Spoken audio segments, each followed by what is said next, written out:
All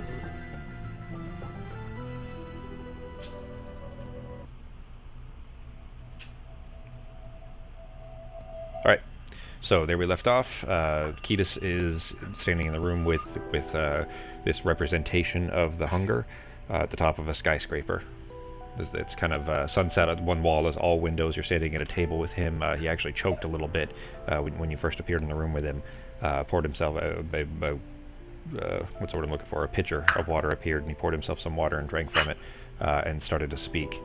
And he asks, "Where are we?" I actually brought you here to see if we could understand each other a little bit better. My name is Ketis. I actually used a ritual to summon you here. So, Says, Ketis, who are you? How did you summon me here? whatever, we didn't know this force is even going to have a physical humanoid form, but whatever force you are controlling has been destroying worlds, and we've been trying to stop it, and we would like to know what your purpose is. He chuckles a little bit, and actually then he kind of catches himself. He says, sorry, I just realized I haven't laughed in a while. I guess I haven't really done much of anything for a while, for that matter. You're not the first fan I've had, or the first one to approach me. Although it's been a while. Just to check, though, I can go whenever I want, right? Like, I think I'm going to head out. What if you destroy everything? Then what is there left to have? I mean, if utter destruction is your only point, then why don't you just, kill me now and get it all over with, and just keep destroying everything? Seems like you might want something else. You see him his jaw kind of go to one side like he's thinking, and he says, "I think I like that idea," and he snaps his hand out at you, and you die. Yeah, alright. You, at that, how your first meeting ended, your conversation that would of course be the first of many that you would have over these following potentially dozens of cycles with the man that became the hunger. Navarra, Peter, the rest of the crew, you guys all see Ketis' translucent form kneeling in the abbey there, begin to dissipate and drift away like smoke on a light breeze. The abbess's mouth opens in a shock and then a resigned frown. She says, "It seems his opponent didn't accept. I'm sorry. We will return your apotheosis to you." And we're going to handwave past that portion of it. You guys wake up in the next cycle. Ketis, you guys are back on the ship. What are you guys doing?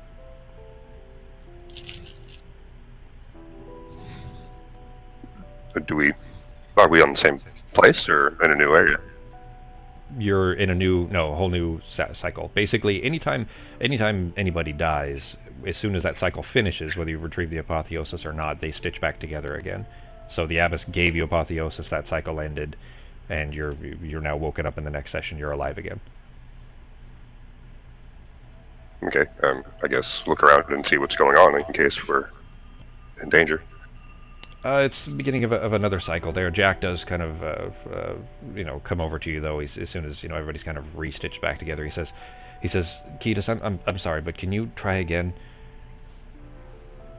Yeah, that's fine. I just don't know what... He has to want something, but obviously he's not much for talking, so I think it might take me more than once. So... He kind of nods. He says, yeah, I get that. From what I'm assuming that you kind of told them, in general, unless you tell me otherwise, I'm going to assume that you've kind of shared the information. Yeah, sorry. I also didn't know because the abbess, well, maybe the abbess could see me in the parlay thing, but I guess the other members of the team wouldn't have been able to watch that, huh? So yeah, I would tell them what happened. Yeah. Nobody's seeing anything other than when you're in the parlay that you're like a kind of a translucent shape of yourself. And then when you were killed, you kind of drifted off like smoke. Okay. But Jack says... Yes, well, I will explain. Okay. Jack says, well, I know, what you said, that sounds horrible, but it seems like we got a direct line to this guy, whoever he is, and maybe there's another tack we can take to get some info. Does anybody have any ideas? I wouldn't know, but I'm guessing whatever this guy is, he's strong. He must be, working with some powerful people, or working for powerful people. I'm not sure. So Yorith is kind of shaking her head and looks like she's, contemplating, like she's in thought. Jack says, Peter, Ivara, any ideas? Remember, honey, this is the past. We haven't met. We haven't done any of this yet, so. Wait, what do you... Even though you know who he is, you can't say who he is, so. Yeah. Remember, we don't know any of that shit yet. He hasn't killed me and all that shit yet, so. Yeah. Except for this once so far. Well, okay, well, alright, fine. Now he's killed me, well, at least twice, so. But, yeah, not on the beach.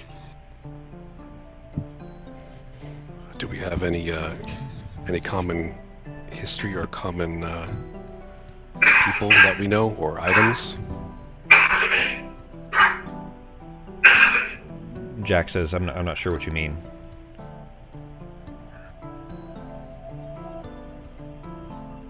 Might he have an interest in the apotheosis, maybe?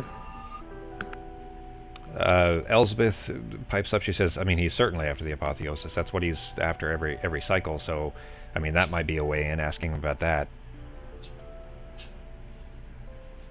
Jack kind of nods. Maybe, set up a quote-unquote negotiation. Set up a deal of some sort.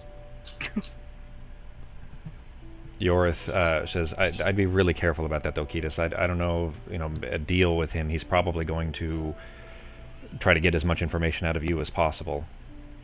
So, the trading information is probably a good idea, just because we need to know what he's after, but we can't give him too much either.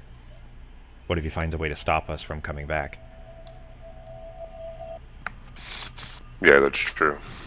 But obviously we can't fight him, so we're going to have to learn to talk it out.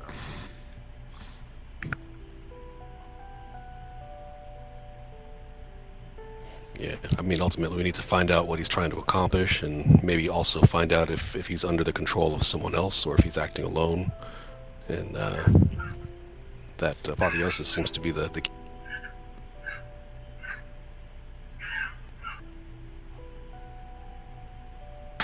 Well, it definitely seems like he's... Yeah. So you begin the ritual all over again, setting out the little crystallized sand and everything, and with that you're in this new cycle, you're back in that space again, and you are back in that high-rise conference room, and this time when the man sees you at the other end of the table, he stands up right away and he says, okay, interesting. It seems like you were telling the truth, so, I mean, sorry about killing you before. I needed to know that I could get out of here if I needed to, so I guess now that I know the rules, I guess, maybe we can talk. I don't exactly have a whole lot of leverage when it comes to this, and that's the whole point of this. It's meant to try to make peace. So we have to try to see if you can negotiate, or we can negotiate, and you can tell us what you want, and maybe we can try to come to some kind of conclusion. Because otherwise I'm just going to be back again and again. He kind of grins a little bit. That he said I had questions about that. I was curious how you how did you find me? How did you pull me out?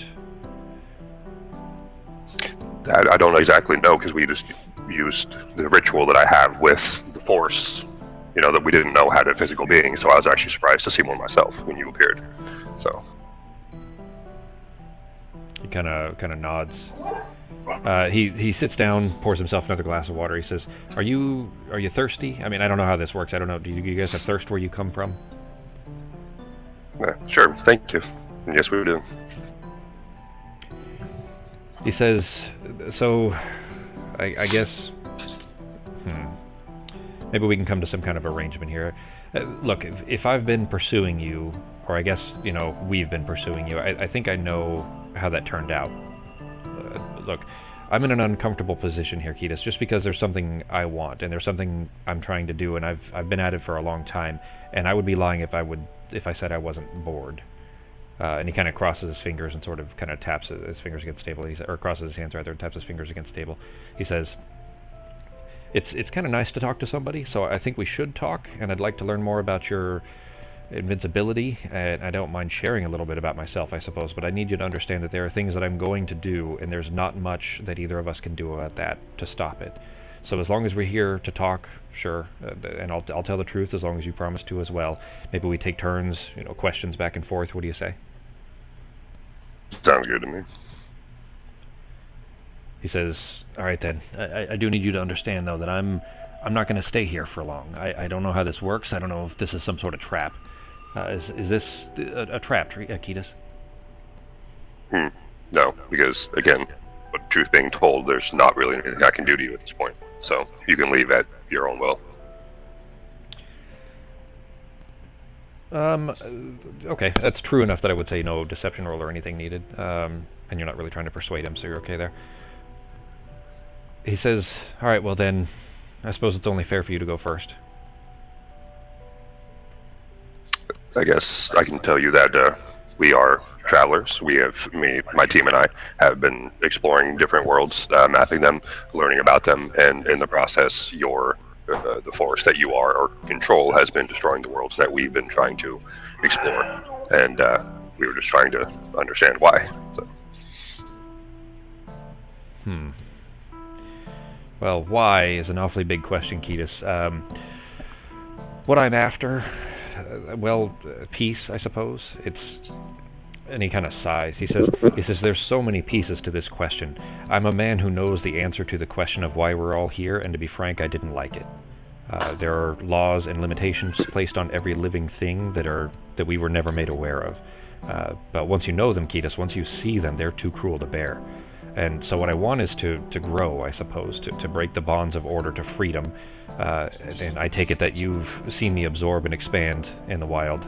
I'm doing this not out of spite or malice. I'm doing this to become larger than those limitations can contain, to overtake whatever capricious creators installed those limitations in the first place." I know that's a long-winded answer and probably more than you were looking for. I just want to grow, Ketis.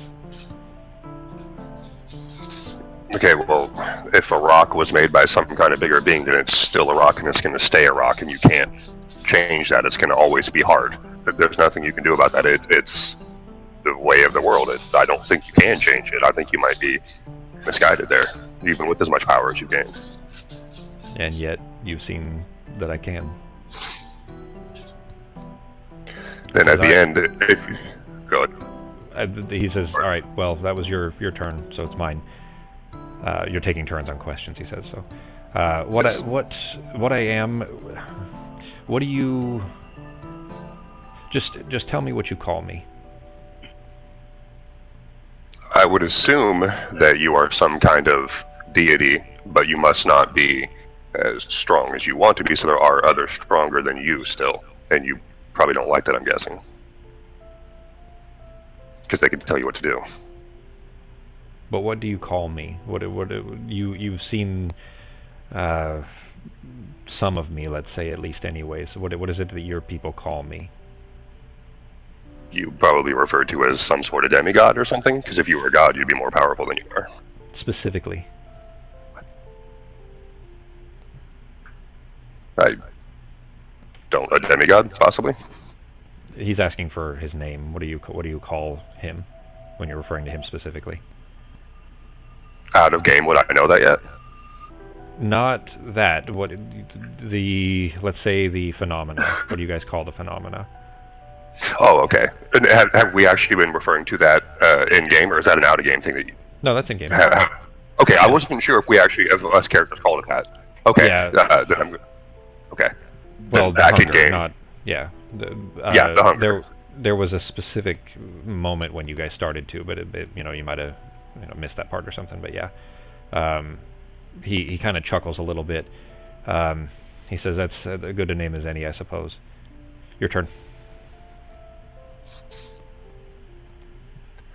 And also, by the way, guys, I'll say it this way too, that we're being a little bit intangential here in that we're kind of assuming that at some points of this there will be parts where he outright just kills you and you have to reset for the next cycle. But because you've had time to talk between going back in these, for Sako and Becky, like if you guys have interjections that Naivara and and Peter or any of the rest of the crew you think might have suggested to him, or questions to ask and stuff like that, you guys can talk throughout this too, even though it's only technically Ketis in this scene. If you guys have things to tell Ketis to ask, you can do that, because we would just narratively assume that you were telling him that before that next cycle. Does that make sense? Cool, thank you. Yeah, thank you. Because so again, I wanted to get there. So Yeah. One, I don't want you guys to be, just sitting there bored, but also because, if there are things that Nivara would have, brought up, then she would have done so, and if they happened, narratively in the moment, that's fine. So go right ahead. you guys can go ahead, because I think I'm kind of stuck at the moment. To find out whether he's working under his own command or for somebody, because it sounds like he wants to become more powerful than somebody else or something else. Good question. All right, so Ketis, you kind of, narrate that back, and he responds. He says, he kind of grins again. You see that there's a lot. In fact, roll an insight check for Ketis. Okay.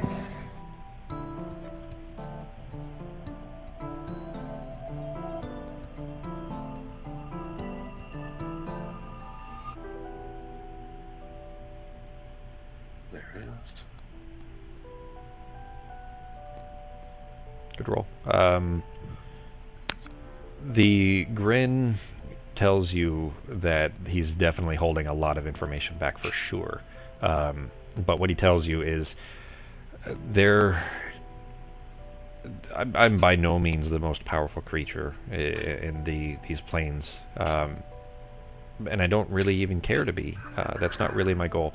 Instead, it's more to teach the creators that did invest all of this time in building these structures and building these rules that their arrogance was unfounded, that they didn't have the right to place these limitations. So while yes, there is, let's say I'm more interested in breaking rules than I am unseating someone else, in answer to your question. And he says, and it's my turn. And you can always, refer back to previous questions if you want to. Just, when you'll take turns asking questions, but you can still, use your turn to answer back to a previous one. He says, you're the ones that have been collecting the apotheosis and getting it away from me, aren't you? Yes, we are. He kind of makes a, sets his jaw tight a little bit. He says, I have to say, Ketis, that's pretty vexing. I'd really appreciate it if you guys wouldn't do that anymore. I suppose this is not, a plea that you're going to take seriously, but it's very inconvenient for me. Okay, well, again, if we knew a little bit more about exactly what was going to happen and what you want to do, maybe we'd be willing to work with you, but I don't know if we can trust you. So, can't exactly blame us for that one. He says, no, I most certainly don't. He says, I understand that where you want chaos, but where does that end? I mean, to what extent? why should it? That actually is a valid point. I'm not actually going to say that too. I'm actually saying that to him. Then he kind of chuckles at it. He says, how should I explain this? No two things can occupy the same space, Ketis, but that's exactly what I am. You said that, that a rock is a rock, right? Well, I am a bunch of places in the same place, on top of it, and within and without one another. And when I consume a plane, I tie it on, so to speak. These bonds become my bonds, and that alone is enough to sustain me. Everything about this process betrays the laws of physics and mathematics and arcane interactions, and the light of creation is what makes that process possible. I don't mean to be vain, but I must look amazing from your perspective. All of those countless worlds' bonds just streaming off of me. I must be a sight to behold. I need that light to accomplish my goals, and when you keep it from me, Ketis, I can't keep letting that happen for much longer. Okay, well, it seems like you're also very much out for self, so who else benefits in this besides you? Self isn't quite fair to say either, but it's my, I guess that's fair. That'll be your question then, I suppose. Hey, Ketis, maybe you can remind him that our defiance is the chaos that's holding this plan together for him as well. And we should be working together. True. Then after, I will use that as my next turn, but I think it's his turn. So. Okay. I mean, that still fits enough in there, I suppose, and it isn't a direct question, I would say, anyways. It's just reminding him of that, so I say that fits in just fine where it is. He kind of tilts his head a little bit to the side and is looking out the window. You're seeing out a cityscape. Just imagine, being at the top of a skyscraper in New York, like, one of the upper floors, and looking out through a horizon that is also similarly filled with these New York skyscrapers. Of that style anyways. In fact, something about this looks very familiar. He kind of, is looking out through that, and it looks like he's contemplating what you've said. He says, you're a worldly man, Ketis. Certainly you've wondered too about what awaits our consciousness after death, or he kind of laughs actually. He says, what am I saying? I mean, I've given you first-hand experience a few times in this very room. And he says, perhaps for some people who think about it, there's nothing but infinite oblivion, the eternal erasure of your consciousness, or for some, the eternal life in whatever God's glorious kingdom they have, whatever they prescribe to, or maybe an eternal cycling through the inhabitants of the world. Any of these options, Ketis, any of them are just to erasure. They're ending in contentment or revival.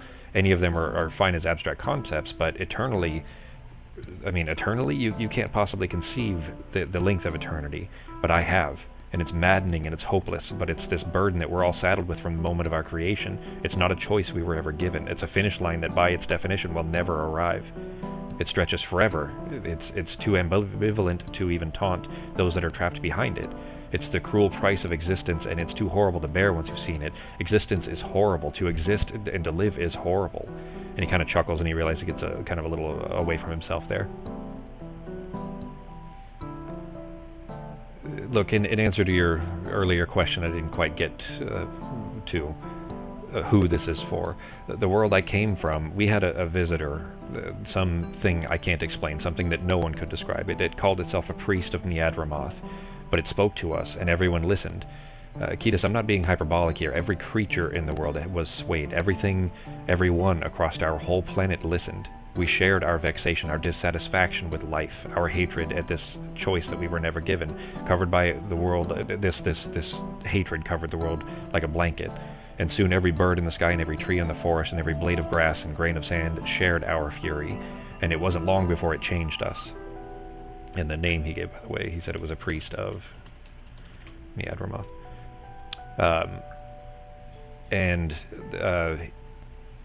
As he's talking, you're kind of seeing this scene outside, this constant orange sunset that starts to turn inky and black, and with these colorful ribbons of light that you've kind of seen inside the Hunger so many times. And he says, we changed our entire planet into something new altogether, a single being fueled by discontentment, something searching for something bigger than this existence, regardless of the cost.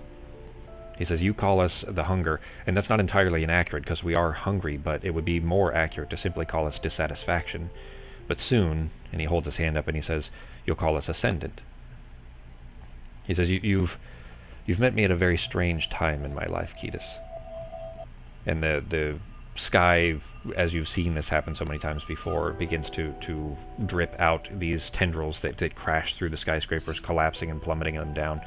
And the beginning of what you're seeing is something you've seen before. Of course, this is the first time you're seeing it from this kind of perspective, but the world begins to be consumed by these ink black shapes. And you're in the next cycle. So you're back on the ship. Everybody's back together. Elsbeth asks, okay. What did you learn? He says that he was visited by a priest of Niadramoth who showed him that a disorder could be just as much fun as order, and that is essentially his entire reason for doing all of this. She looks puzzled. She says, I mean, I don't know the name, and I don't really know how that is motivating, but I suppose he has to be somewhat unknowable to be doing this in the first place. I mean, is there anything else we can learn from him? I'm sure we can learn a lot from him. He said he's trying to, we're going to call him Ascendant, something like that, he said. was one of the last things he said, and then the world destroyed. So I don't know what he's trying to do there, but it doesn't sound good.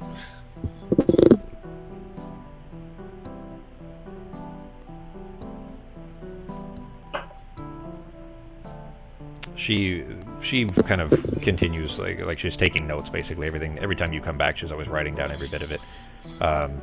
Jack looks quite a bit, perplexed.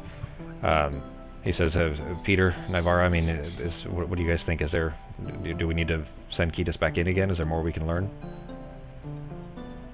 Well, you can try to find out whatever you can about the priest.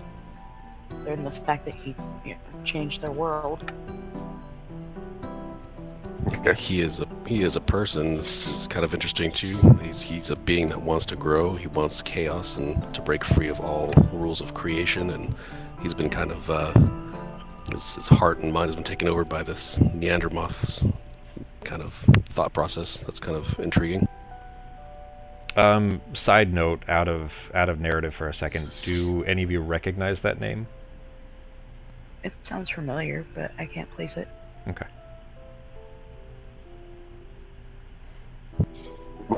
No, that was a different name. Yeah, never mind. When we were, I don't remember if it was balanced or not, but when we were that temple that we were trying to get the people to believe in the being again, but we know that kind of God thing. Same, I can't remember what it was though. Do you guys when we were raised that temple? Remember? I don't remember if it was this game or. No, that was when we were stuck in the dome thing. Oh yeah, that was when we were in the dome. But That guy was Israfel. Yeah, that's Yeah. different. Yeah.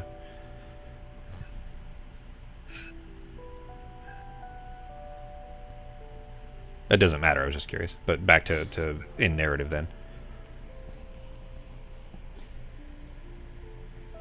Yeah, I don't remember what that is. Then the name sounds familiar though. I don't remember what it is.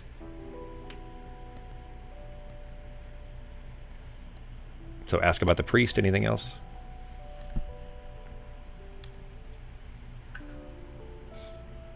I don't know what was that, Sako? Was there anything you wanted me to ask him, or were you just commenting on? Probably just the more about Neadremoth, his history with Neadremoth. Yeah, definitely. I can go back in if you guys want me to. Also, eternity. He says that he understands how long that is.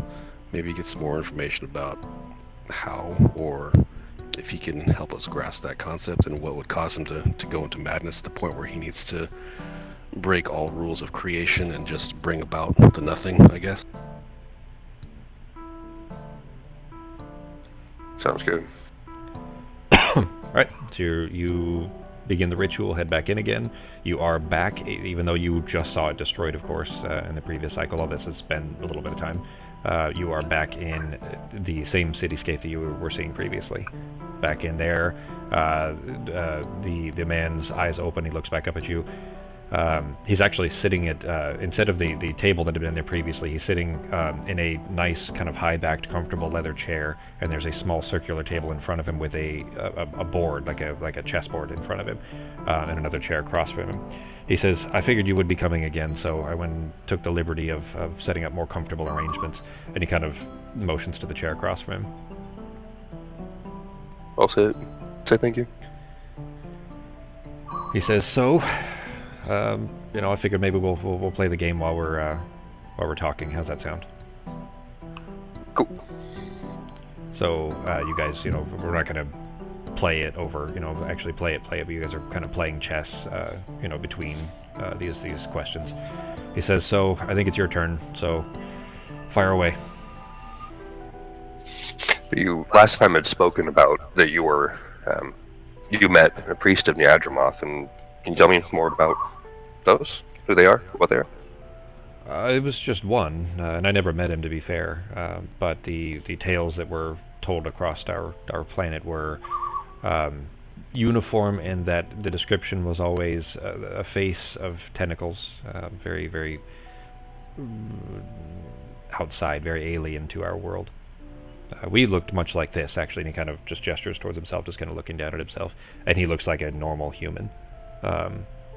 He said, from what we were always told anyways, from the information that was kind of passed amongst us once we became one creature. The information shared amongst all of our shared knowledge was that this being came from somewhere else, representing entropy, chaos, and by the name of Neadramoth. And that information kind of spread amongst us, and to be honest, it made sense. So we all began to listen, and eventually, as I had said, every creature, every inanimate object, everything in our world fell under one belief, that this just made the most sense. Okay, well, if everything falls under one belief... My turn. Ah, Tell me about this little white ship that keeps flying away from me every time. I get that you're going to keep trying to steal Apotheosis away, and I'm not going to let that happen. Just my question is, how are you escaping in this little ship every time? it is called the Hermian Shoes. We've been using it to travel through different worlds, and many of them now, of course, you've been taking all of them right behind us, and I actually don't know exactly the mechanics of it. I'm not the engineer, so I couldn't tell you. Not a very satisfactory answer, but I appreciate your candidity. I'm assuming some of the power must come from the Apotheosis, and so maybe that's what makes it jive. He kind of nods. He says, "Yeah, I suppose that would make sense." You finish the first game. He wins. He sets up the board again with a kind of a wave of his hand. The board resets, and it's back to normal. You guys start another game. He says, "Okay, your turn." All right. You said you knew about eternity. So why is that? Have you lived for nearly an eternity and just got bored and decided to start messing with shit, and that's why you want chaos, or what?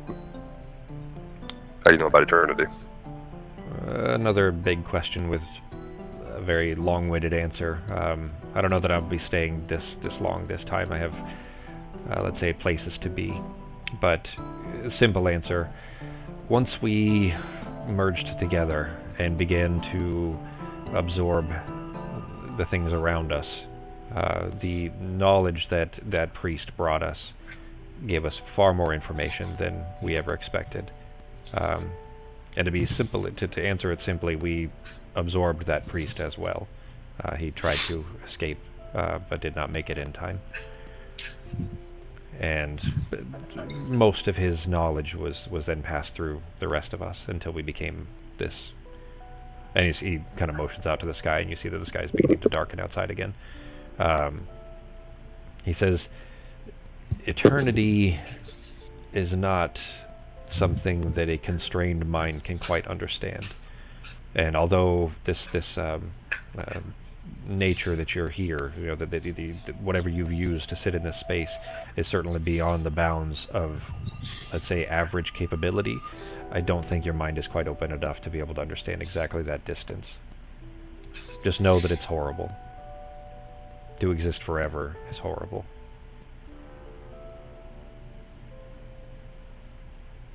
My turn. I'm sure it would be.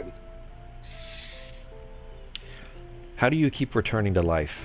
I kill you in here, and you come back. That is also something that I don't know. Roll a...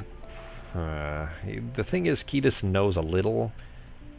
We'll call it a deception. I would say persuasion would be fair too, but go ahead and make it as a deception roll. Because he knows a little bit, it isn't saying any.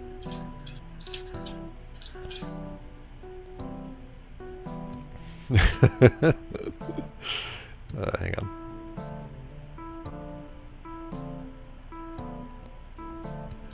He says, he grins a little bit. He says, "Come now, Ketis. I know that you're not telling me the truth. We had a deal." Out of character, I actually don't remember exactly what it is. I'm assuming it's something with the Apotheosis that brings us back to life. I don't remember. I honestly don't. If Ketis remembers, so it's fine. But if is Ketis going to tell him what he knows then? Okay, well, what is it? I don't remember. Like, out of game, I actually don't remember exactly what it is. So well, that's why I didn't say it. So All well, right, part of but, why I didn't say it. Yeah. but I would say that the Ketis doesn't understand exactly how it's happening, but every time you guys leave, basically as soon as you get far enough away from any of the planets, as soon as you get out of it, when the apotheosis drive can fire, it is removing you from the material plane, and you go through kind of a jelly barrier, basically. As soon as you've passed out through that barrier, pardon me, time stops, and you are essentially reset again. And you're kind of thrown right back into the material plane, like you're not allowed to be out there, so you're just thrown right back in again. But the one where you're thrown in at is not the same place you left. And every time that happens, you're kind of reset to that point at which you left the first time when you first escaped. So you don't exactly know how. You're certain that apotheosis is what's doing it. You just don't know how. Yeah, so that's essentially all Ketis would know is what you just said. That it's the apotheosis, but he doesn't know exactly how. But the question is Ketis telling him that or not? Or is he trying to hold some of it back or anything else?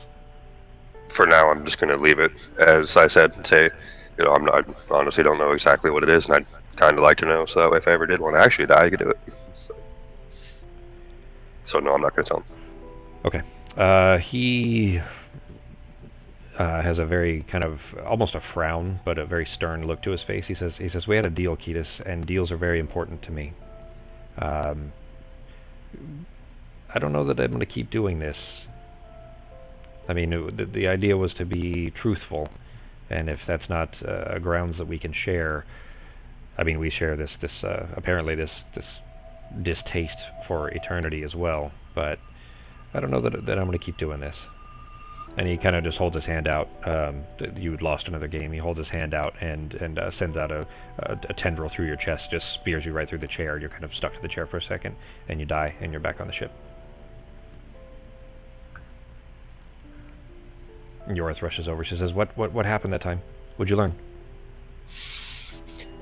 He says that he gained a lot of knowledge with this, what we call the hunger. He absorbs things and then knows what they know. And the priest in Yajamath that had originally turned their ideas this way was also part of what was absorbed. So he sounds, to me, it sounds like eternity might not even be chronological. It could just be how much you've lived and how much you know. So he might not actually even be that old. I don't know physically, but just knows a lot apparently by everything he's been consuming.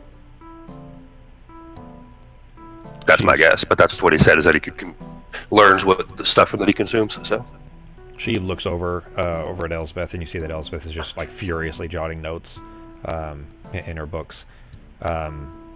She asks then, "I don't know. I mean, is there more we can gain from him? Should we just keep moving on and maybe go back later? What do you think?"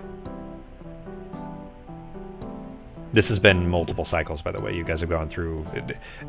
We're like I said, we're kind of narratively hand-waving over some of the interruptions in the middle there, but you've gone through this multiple times now. Maybe 10, 15 at this point.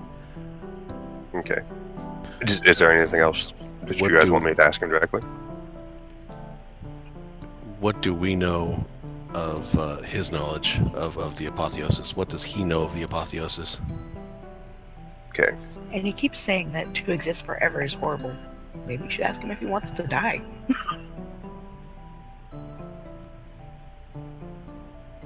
I mean, I'm assuming that he probably can't, like he doesn't know how to kill himself.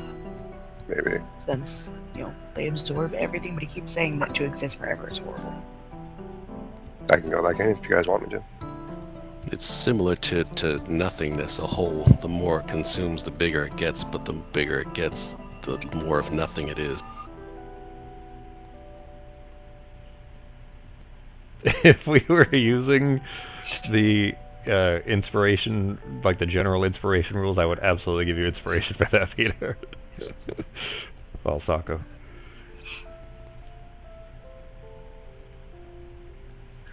Yeah, I don't mind if you guys want me to talk to him again. So you heading back in? I hit him up with just those two little nuggets. Yeah, then when we go back in, you guys just hit him with it, and obviously, narratively, it'll be me, but... Alright, so you head back in then.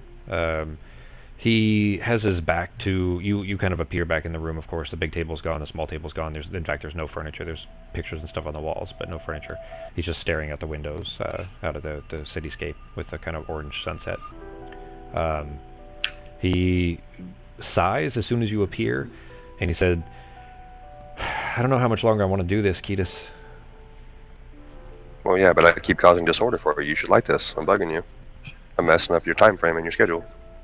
The amount of disorder you're doing compared to, let's say, my bigger works, this is an inconvenience at best. What is it you want? Okay, go ahead, guys.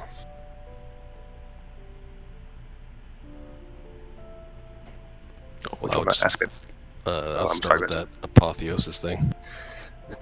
Yeah. Ask him what he knows about the apotheosis.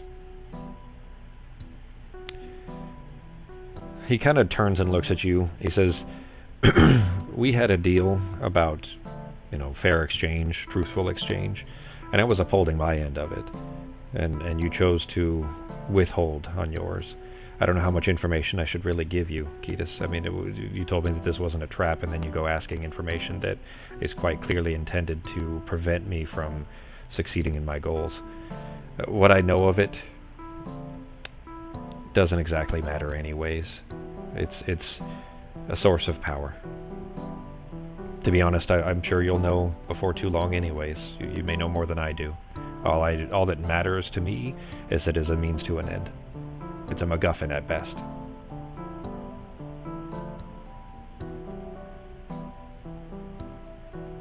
Did you want to go a bit? Oh, yeah. Well, That's pretty much what you were going to ask about anyway, right? Yeah, because he keeps saying truth is forever horrible, so. So, does that end that you want to finish yourself off and finally die? And you need the apotheosis to do so? He kind of his head kind of bows a little bit, chin towards his chest, looking down maybe at the street level. He kind of stands there silently for a minute. And he says, "As much as that kind of peace may be nice, I don't think it's even possible. Everything I've seen seems that energy passes from one state into another, but it never ceases to exist. And as large as we are now, I don't see that even happening. I mean, maybe it could be a fun experience, but I have things to do first." He kind of looks back up again out at the horizon. Alright. Did you guys want to ask anything else?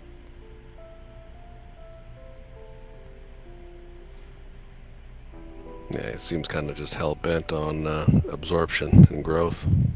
Mm-hmm. Yeah. All right. Then he reaches up towards the sky, kind of hands out the way that I don't have a natural world depiction of it, but he reaches his hand up towards through the window, of course, or touching the window towards the sky, and you see some of the tendrils begin to kind of spill out of the sky and kind of reach towards him a little bit as they're kind of collapsing into the buildings, and the buildings begin to crush. You're in this that kind of tips to 45 degrees and then over to 180, and it collapses, and you're toast.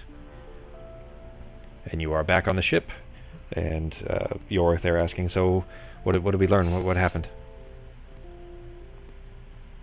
That he didn't want to explain much about what he thinks of the apotheosis, and then we asked him if he wanted to kill himself because he's apparently lived for an eternity, and he said that he doesn't think it'd even be possible at this point.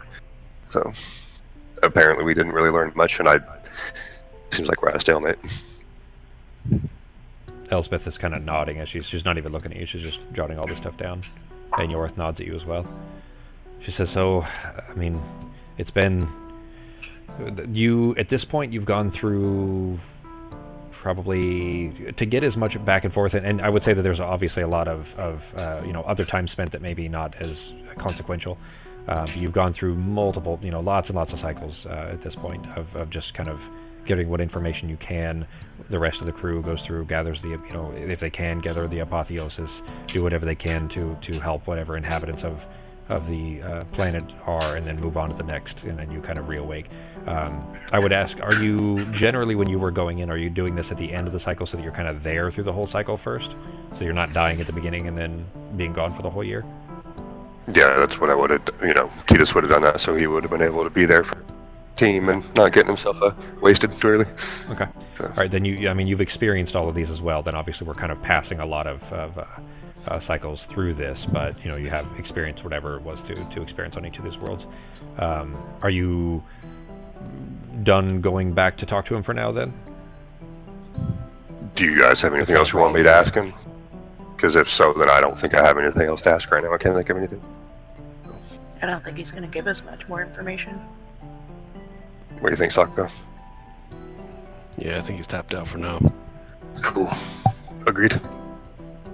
Okay.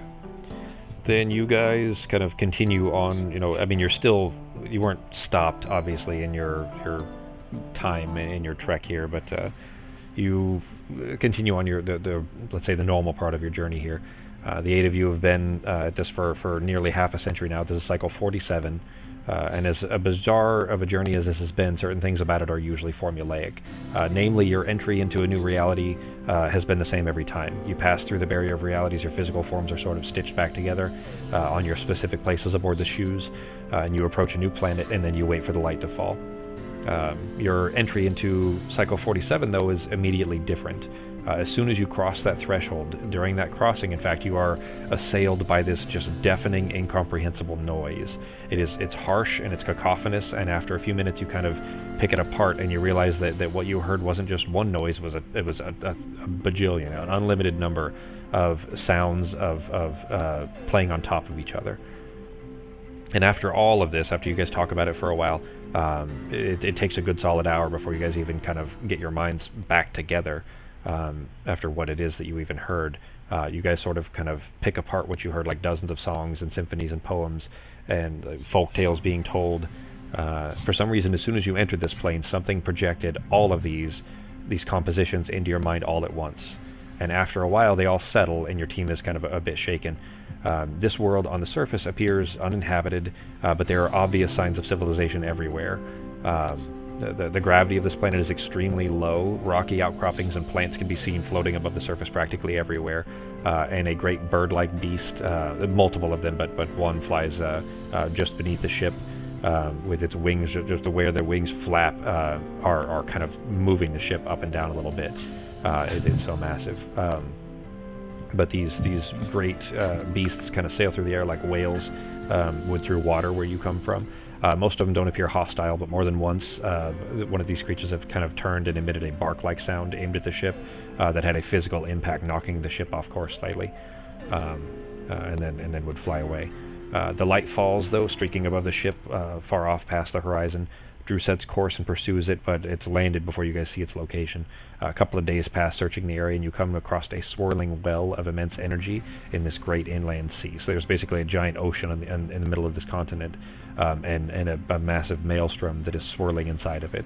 And floating above this sea are these countless small islands, most of them covered in what look like arcane sigils. But this chaotic whirl of wind and energy coming from the maelstrom below is too much for the shoes to kind of head down too far into it.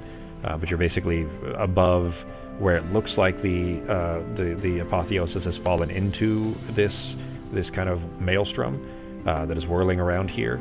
But the ship can't go down into it. So there's a bunch of these islands flying around or floating around, and in fact, not far below you, where these islands are, there are many, like hundreds of these massive. Looks like they're more reptilian than avian, but giant flying beasts, basically, that are flying around between these islands. What are you guys doing? Find a feasible place to land, maybe? Or did we notice the general area where the apotheosis went? It fell into a giant maelstrom, a big swirling whirlpool in the middle of this ocean. Okay. And it's radiating this incandescent arcane energy. You guys are hovering above that in the ship. There's a bunch of floating islands between with these flying creatures. I mean, similar enough that we would just call them a dragon, but basically these kind of flying lizard-like creatures. Whatever the closest, safest island is that we can land on. They're not. You can't exactly land on them. They're too far below. I mean, you could get down to one. Getting back up might be troublesome, but Peter might be able to teleport you back up or something like that. All right. Well, what do you guys think? Land somewhere else? Try to get in closer on foot or something, or what? Possibility we could fly over, feather fall down onto him, and like you said, teleport back up to the ship if needed. It's up to you guys. Yeah, might as well. Cool. All right. So who all is going? You guys leaving everybody else on the ship, and you guys going? Want to take somebody with us?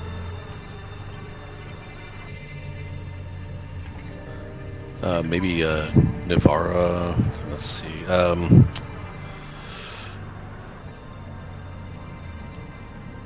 Jack, maybe for medical, just in case. Okay. All right. Leave everybody else on the ship. Jack nods. He says, sure. I mean, I'd like to see what's going on down here anyways. I mean, that maelstrom below looks potentially very dangerous.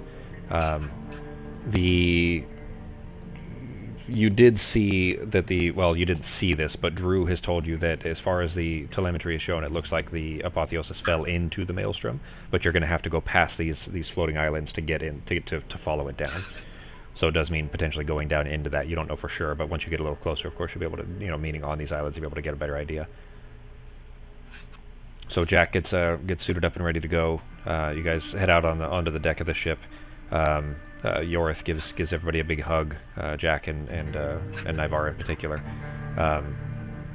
Elsbeth, is kind of tapping her notebook and says, just anything you guys see, take elaborate notes. Give me as much information as you can. And you guys head out, and you're jumping off. Does anybody have what I'd say, because you guys are going to need your resources actually before you head down. Yora says, okay, well, I'll take care of the featherfall since I'm going to be up here anyways. You guys just be safe down there, okay? And she casts that on each of you so that you can fall slow. You hop off of the edge of the ship, kind of making your way towards the largest of these floating kind of circles, these giant chunks of stone that are floating in the air. And you make your way down to it, and of course, as you're sailing down towards this, you're about 20 feet away from it, one of these massive gargantuan lizard-like creatures goes flying right by, wings above you, and kind of knocks you guys off course. You end up settling down onto this, but it wheels around and turns around towards you, and kind of barks a very, very concussive blast in your direction, knocking each of you back slightly. You still are on the surface, but this thing looks very aggressive and very angry. Go and roll initiative.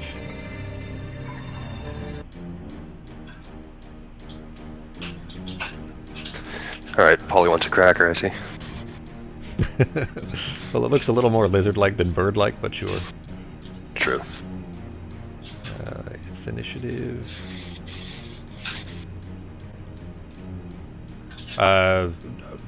Sako, I forgot to tell you about this, because I added some extensions. Gee, I don't have an initiative roll for you yet.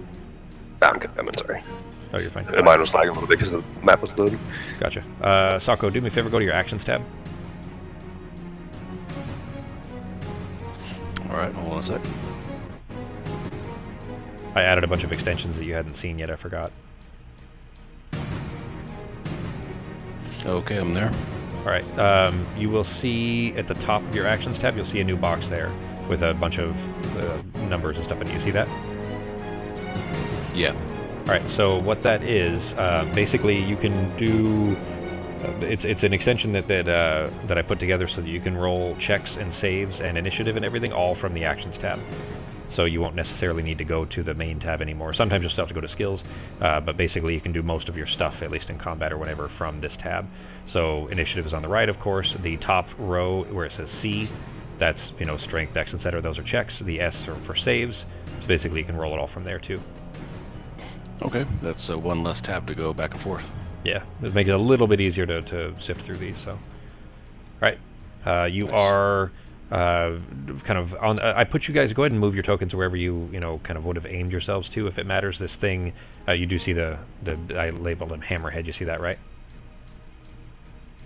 Yeah. Yeah. Everybody have the map. Okay. So that, you know, is he's settled on that part of it and is kind of aimed and facing you guys. So, you know, wherever you guys would have moved. And that maelstrom is below, of course. You're still hundreds and hundreds of feet above the maelstrom below. So, it is Navarro's turn. What are you doing? Oh shit. Alright, would Charm Monster work on him? Or does it have to be... I mean, you could certainly try. Alright, give that a try. Alright, let me find it here. What level is that? Level 4. Charm Monster. You attempt to charm a creature you can see within range. It must make a wisdom I need to save. roll my bones. Oh yeah, go ahead and do that, Sokka. And it does so with advantage. Wait. It just automatically has advantage? Oh, if you're fighting it, okay. Well, it's aggressive towards you, so it'll have advantage. If it fails to save, it's charmed by you until the end of your... Okay. Go ahead and hit the... target him and hit the cast.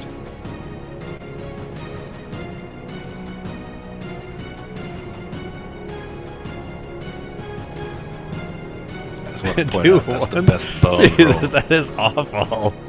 Yeah, I mean, it's good for you. It sucks for me.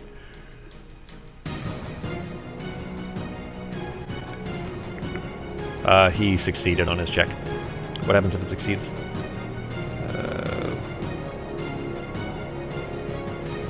Okay, I guess nothing happens as a success. Yeah, looks like nothing happens. Mark off your spell slot. It was worth a shot. Any bonus Already actions? Okay. No, I don't think so. Okay. Again. Then it is this creature's turn. It turns, trying to kind of, you see it, like it moves its head to the left and then moves it to the right pretty rapidly, trying to see you with both eyes. It doesn't have very good, you know, face-forward kind of vision. It has more prey-like vision, actually. But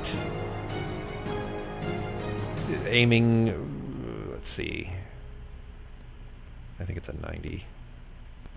60-foot cone. Hang on, I gotta draw a cone.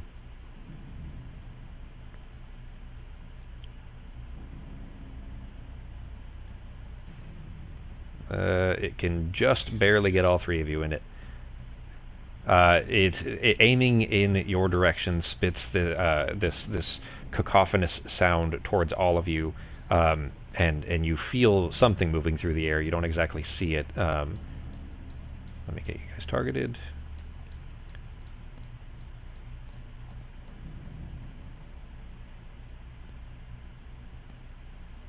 Why are parts of this fucking clip like super quiet and parts of it are too loud? I'll just change it.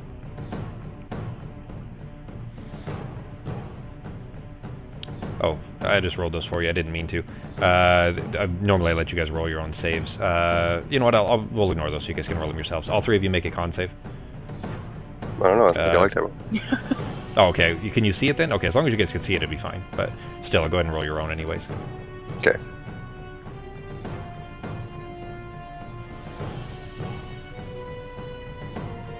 Ketis is the only one that fails. Where he was... okay, he succeeded before, but... Alright, so this spray that comes flying out towards you, he's already used it, but... Wait, I think I can just click it. Hang on, let me drop that. Okay, good. Shut up. 58 damage to... No, god damn it. Okay, hang on. Ketis was the only one that failed, so I gotta fix that. 29 to Nivara, 58 to Ketis, 29 to Peter. It took the first save, or the first roll, not the second one. But it spits this kind of cacophonous sound towards all of you that has weight. For some reason, that the sound that is throwing out towards you has a physical feeling to it as well. And you each are, all three of you are kind of surrounded by this thing, this heaviness to it before it dissipates. But Peter was the only one that was hurt most by it. Apparently, maybe it didn't cover his ears enough or something. Let me delete that. Or sorry, Ketis, not Peter. Right, that is it for its turn. Actually, he is going to... He goes sailing over all of you. You're actually knocked back. Oh, shit. You're each knocked back 5 feet. Make a dex save on Nivara. And move your tokens back 5 feet from where he was, please. Okay. Nivara, you go... It knocks you back off of your feet, and where your back foot goes off of the edge, and it begins to crumble under your foot, and you slip off of the side and almost fall. You catch the edge with your elbows. You basically got your elbows and your forearms on the ledge, and your feet are dangling off of the edge here.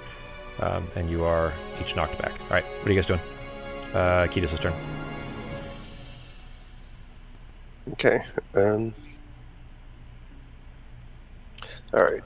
I am going to hit him with Finger of Death because he fucking pissed me off. Alright, let's see. That'll show him. It will. Did I do that twice? I'm sorry.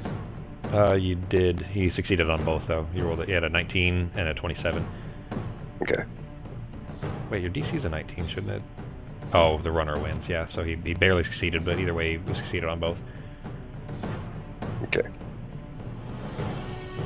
Where's your Does it still... Finger of Death from? My Arcanum. Oh, it's your Arcanum, that's right, okay. Alright, it is... con save, half as much on a success. You still roll the damage, you'll just have half damage. Okay. It's still a shit ton of damage. And I'm going to use my action surge. Okay.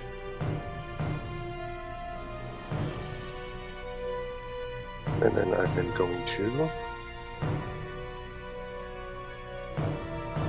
hit him with the blight. You can't do 2 spells in the same round? Oh, I can't? Okay. No, it has Then to be, can you I do can it? only do a cantrip and a first level. There's a way you can, but not 2 regular ones. Basically, one of them has to be a bonus action. Can I do a cantrip or no? No, it'd have to be a bonus. Yeah, you can do a cantrip, is it? I forget what it is. But basically, yeah, a cantrip, yes. And actually, I think I'll just skip it and not use my action surge if that's okay. And then just use my bonus action to zip a Stratos. Is that okay? Sure. Oh, and also pop my damage shield up. Right. Can't forget about that.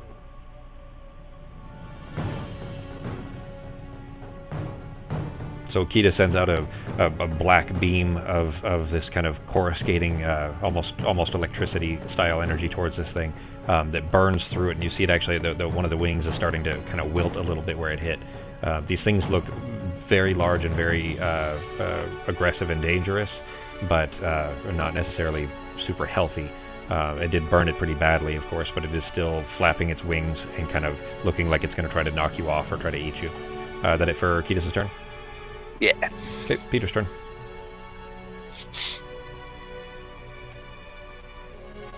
Let me take a quick look here. I think I'm going to use Immolation. I think it's a level 5.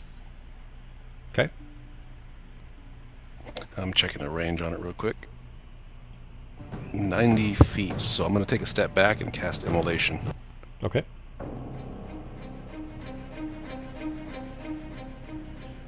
All right. Targeted and cast. What level was that, you said? 5th? That's level 5, yeah. All right. God, you have so many fucking spells. Immolation, there it is. That's concentration based as well. Flames wreathe out, or wreathe one creature you can see within range. Target must make a dex save. Blah, blah, blah. And it sheds bright light while it's burning.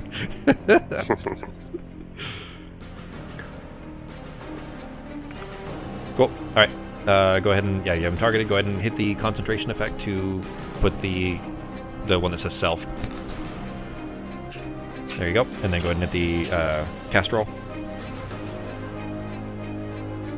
He succeeds. He got a 19 plus 6 is 25.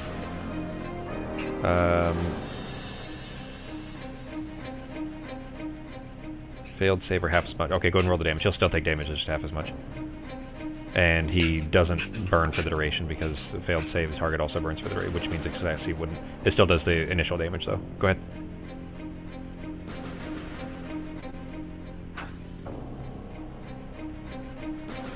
Half a 20. That sucks. Still, you know, still hurts him.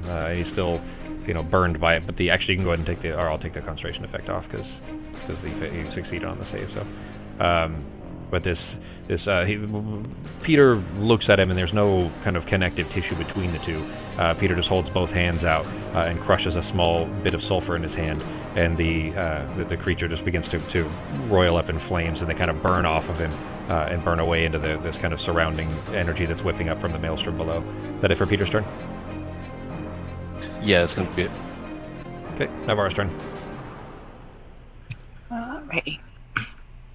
So, I'm going to turn into a giant owl.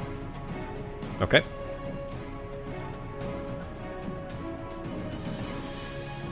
$24, damn. That's good HPs for a creature. Okay. And then, I think it's 60, right? Yeah, so 60 feet, so fly and on top of him. Okay. I'm just gonna attack him that way. All right. Claws. Yeah, he only has talons. All right. Giant owl. And it crits. It's a 2, so it's no special effect for it, but it's still crits. Go and roll the damage. Damn. Oh, the other thing, Sako. Whoops. I'll just put you. I'm gonna put you off to the side so we can still move you, Becky, but we know where you are. Okay. We'll just make you big so we know that you're there too. Sako, the other thing I did too. One of the other extensions I put on here is what's called a improved criticals. So basically, what it does is normally when you have a crit, Sako, it would be the base damage of it basically would just be rolling the dice twice, which means that you could end up rolling really shitty and the damage could even be less than a regular hit potentially. So the improved critical thing just basically says your regular dice are automatically maxed and then you roll the other dice on top of that. So all it does, it's still the same potential maximum damage, but the minimum damage is increased until, you know, it's basically going to be better than a regular hit. Does that make sense? Yeah, it makes sense. But that applies to you guys as well. So if you get hit by it, if you get hit by a critical, it's going to be much more devastating against you, or if it's one that you know, dish out. So, all right. Is that it for Navarro's turn? Yeah. All right. 5 plus. Yeah. Okay. He is then, as soon as you've flocked over and started just raking at his back with your talons, he kind of flips in the air as much as he can, anyways, and lashes out at you at one of your wings with its bite attack. Shit! I gotta put your AC on there. Hang on, let me let's put your wild shape into the combat tracker as well.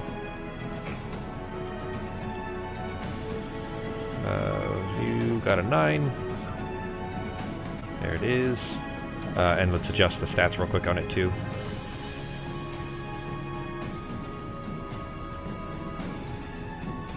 Giant owl.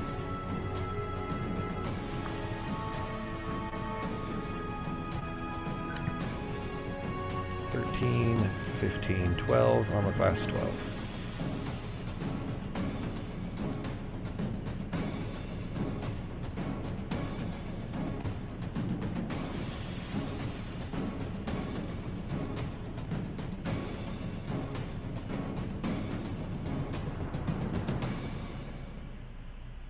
There we go.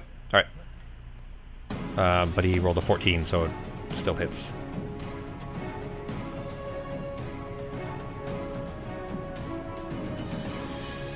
All right.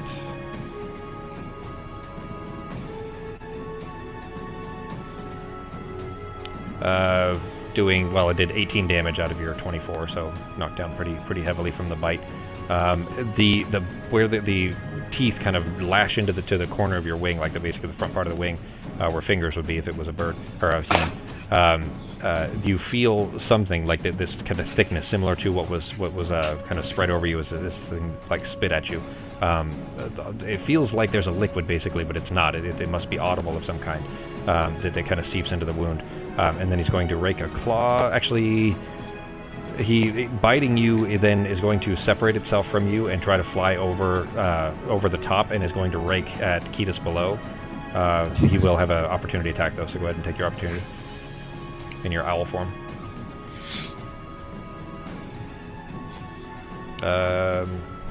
Did you have him targeted? What's his AC? I thought I did. You didn't have him targeted on your wild shape is all, because I put him on the tracker in your wild shape. His AC, if I can find his friggin' stats, is 19, and you got a 16, so it did not hit. Okay.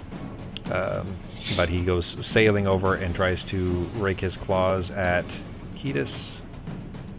All riposte if it hits. It does hit. For 12 damage. Go ahead and do your riposte. Okay. Do I hit the effect or just do a damage or do an attack? Let me see it real quick. Yeah, you hit the effect before you roll the damage. The effect is what's going to put the bonus damage on there for you. Okay. And you didn't like curse him or anything first or mark him, so.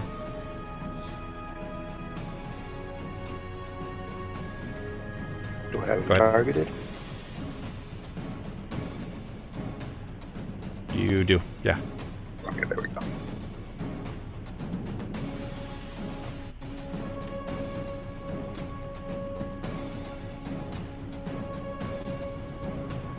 It missed. Yeah, okay. The effect, actually, I should have had you do that right before you rolled your damage, but we'll take I that did it off. well. Yeah. So he goes flying above and claws down at you, just raking him across your arm. And you try to swing back at him, but he's already gone. He's already moved too far. He is leaving both yours and Peter's. Your reaction actually was your repost, so you don't get an opportunity attack. But Peter does. So Peter, you'd have an opportunity attack if you want to, as he goes flying by. Sounds good. This is just a regular attack, right? Do you have Warcaster? The feat? You do have Warcaster. I think so, yeah. You have advantage on con saves. Provokes opportunity. You can use a reaction to cast a spell. The spell must have a casting time of 1 action. So yeah, you can. Because of Warcaster, you can. So if I just chuck a firebolt at him as he flies over? You could do a full action. Doesn't have to be a cantrip. Like it could be a full action casted spell.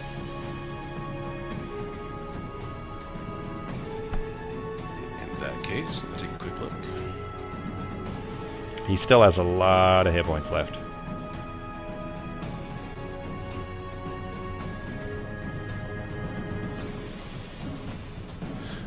Alright, for now, I'm just going to chuck a fireball. Fireball? He's pretty close. He sailed over you. Firebolt, sorry. Okay.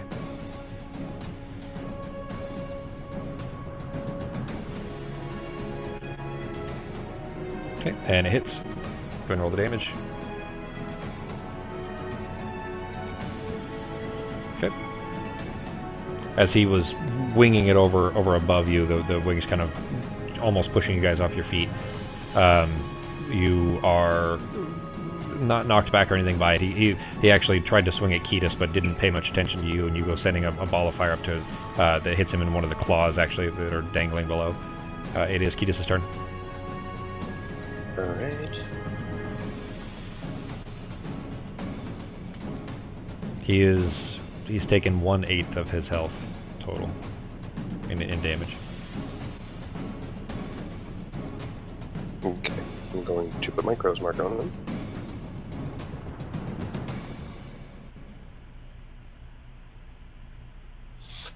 And then going to see if I can hit him. Is that close enough? Because I was 40 feet away from him, so I just don't know what the actual... He's kind of... I would have been able to get right to his face. Well, he's the thing is he's up in the air a little ways, so like his head is too far away. Like his feet would be if you could get that far, but he's up too high in the air for you to be able to melee him right now. Okay. Then I'll just stay where I was. I was right about there. Okay. Then I'll hit him with spell. Okay.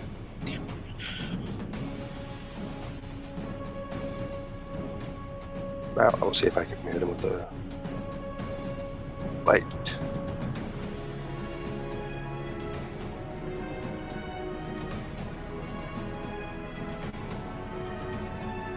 And it hits. Okay. He succeeded on the save. He got a 27. He rolled a 17 plus 10.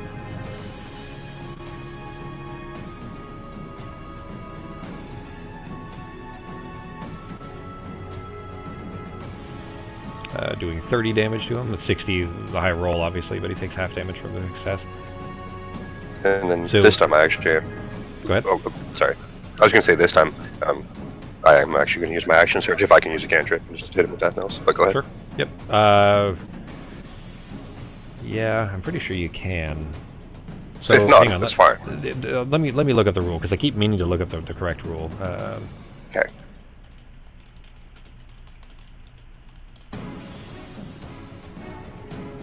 All right, the rule is.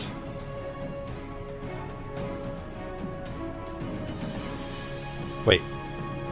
Your death knell isn't a bonus action. Oh, you action search. Da da da. Yeah, no, you can. Yeah, that's fine. Okay. I was thinking action versus bonus, regular action and bonus action, but yeah, for using your action search, you can. Sweet.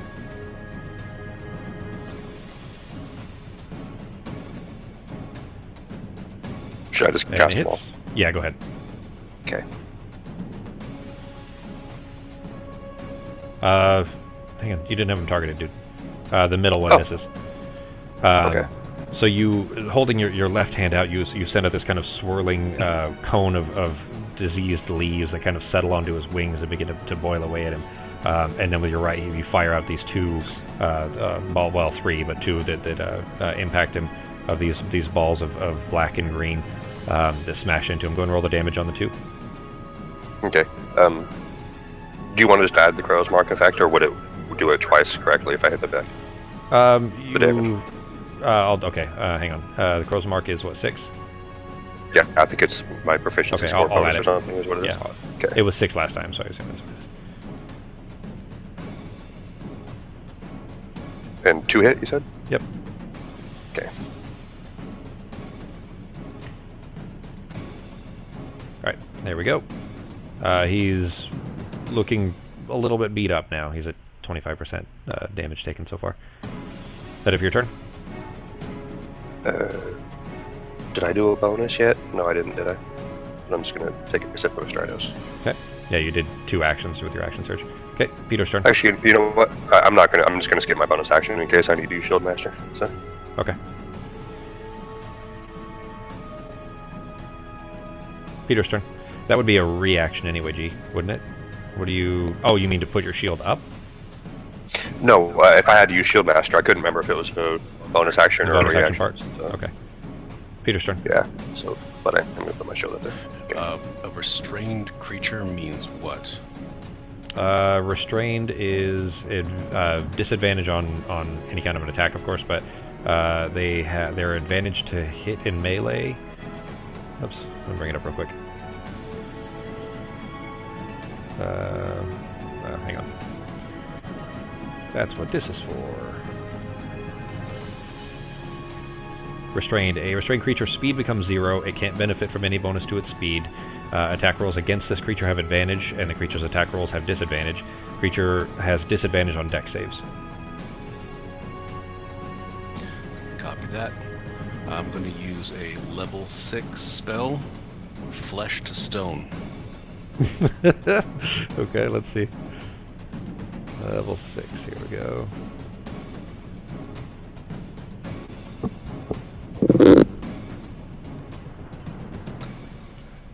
It'll get real interesting for those con saves.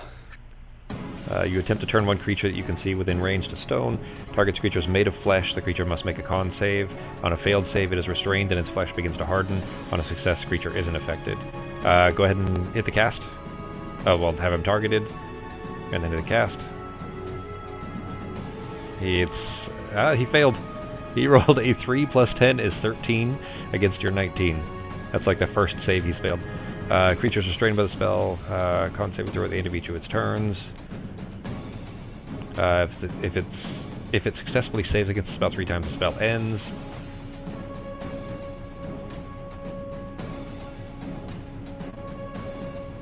So essentially, how this it reads, is fucked the up. first one, the first one hits restrained, the second level hits him to stone, and the third one petrifies him, right? Yeah, and can be broken apart and everything. The successes and failures don't need to be consecutive. Keep track of both until the targets. Alright, so it has 1 failed, 0 success. And I'll just put that in there, and then at the end of each of its turns, while it's... like, because it's just restrained right now, it can still fight and everything. It's just a disadvantage. There we go. Alright, cool. You got the restrained effect on him, and he is all set. Is that it for your turn? Yes, that's all I can do for now. Alright. And you marked it off? Okay.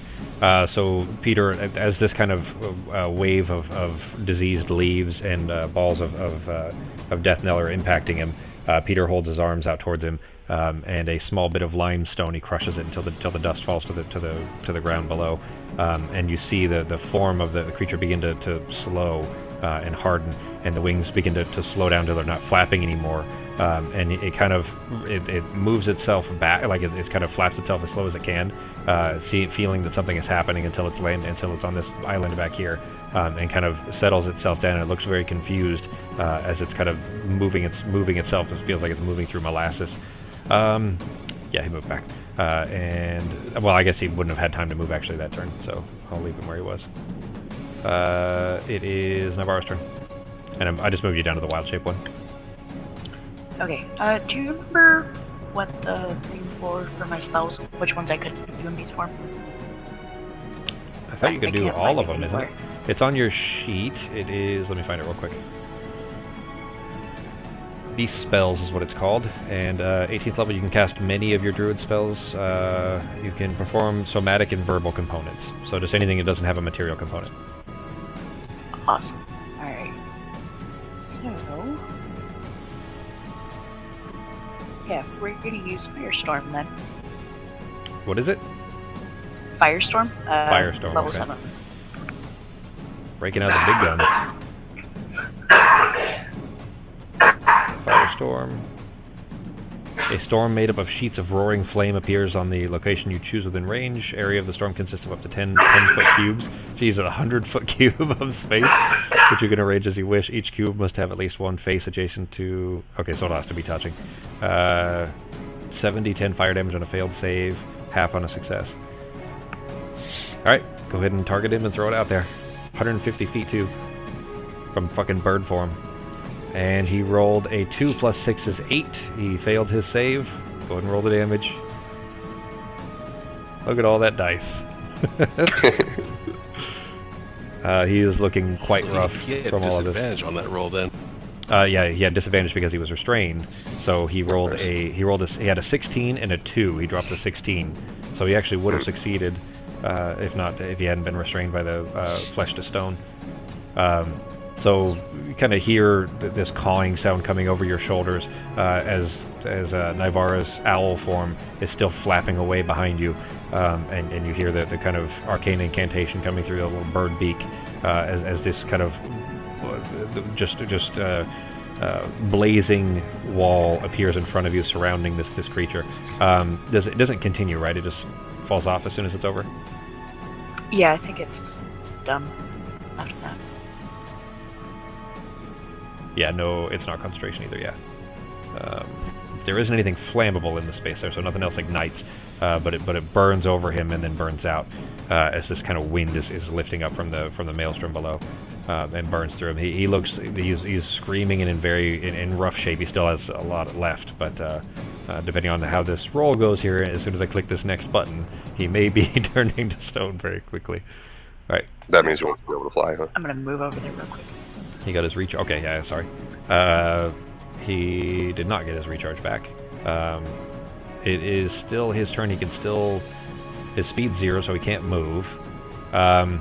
He is going to... oh, that was actually very smart of you to do that, because since he can't move, he is going to... Oops, maybe move him. He's... Oh, well, yeah, okay. Yeah, so he's going to... Yep, he can still get both of you guys. He's going to breathe out at you guys again. Both of you make con saves, beat an 18. Does Shield Master only work on deck stuff? Yeah, it does. It's stuff you can see. Yeah, it doesn't affect con saves. Okay. Sako beat it. And Kiedis did not.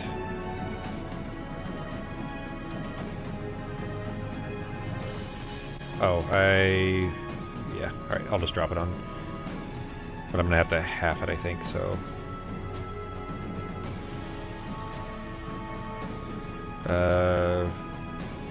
Concentration succeeded. Good on that, actually. Did 56 damage to... Peter would be half. Hang on, let me half it off of there. Oh. God damn it. Alright, you're gonna have to reapply the Flesh to Stone. I did that part wrong. But you only took half damage from for succeeding, though, so I gotta take the...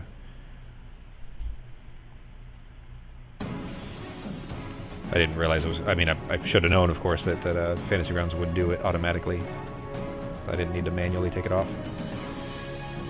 85 minus 28. 57. You are already at 65. Yeah, because you only had Peter targeted. Alright, so I still have to apply it to Kiedis.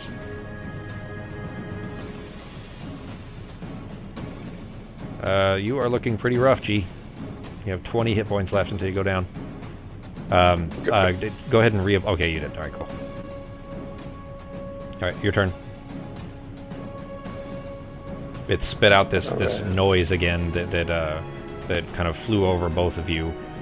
Both of you were pretty heavily damaged by it, but Kiedis, you were not able to shrug it off. Oh, sorry, I didn't roll. It's to see if it made its con save. I think it's a 19. What is your... that has to beat for your save for Peter? I thought it was like an 18 or a 19. I think it's a 19, isn't it? It's whatever your spellcasting DC is. Oh yeah, a con DC 19. 19, okay. But I'm pretty sure memory serves that he didn't beat it. No, he has to re-roll every round, though. He got a 17, so he failed this time. So 2 fails, 0 successes. You rolled a 12 plus 5. So what is the second layer? Bring Flesh to Stone back up. What level was it again? That was a level 6, I believe. There it is, Flesh to Stone. At the end of each of its turns, it has failed twice, 0 successes so far. At the third one is when it turns to stone, so nothing happens on the second one. Is that right? Yeah, okay. He's still restrained, but... Alright. Okay, it is Kiedis' turn. Okay. Might as well finish him off. See if I can hit him with another blade, hopefully. He succeeded. 12 plus 10, he got a 22 against your 19. Even with the disadvantage, that's it. Okay. Oh, hang on. He should be restrained. Okay. Oh, that's a save. That's not an attack. It's a save. Yeah. Attacks, he has disadvantage, not saves. Ah. Okay.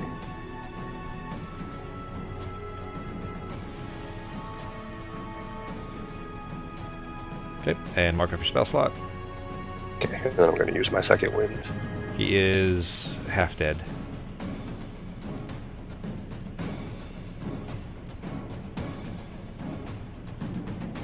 Good roll. Sweet. Second wind was your bonus action? Yeah. Alright. Peter's turn. Alright, looks like I'm going to do a level 4 fireball. Alright.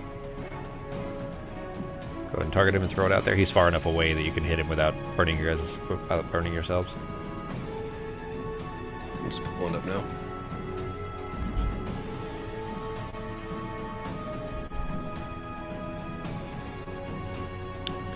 That was a level 4, not 3, right?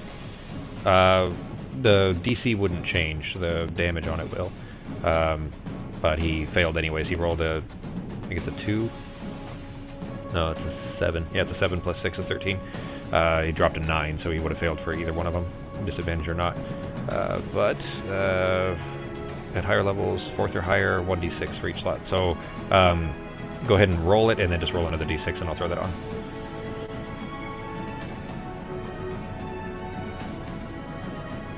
Damn. Alright, roll one more d6. Nice. Alright.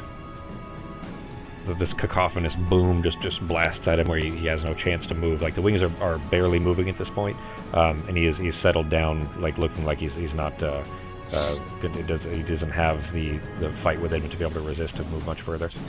It is Navarre's turn.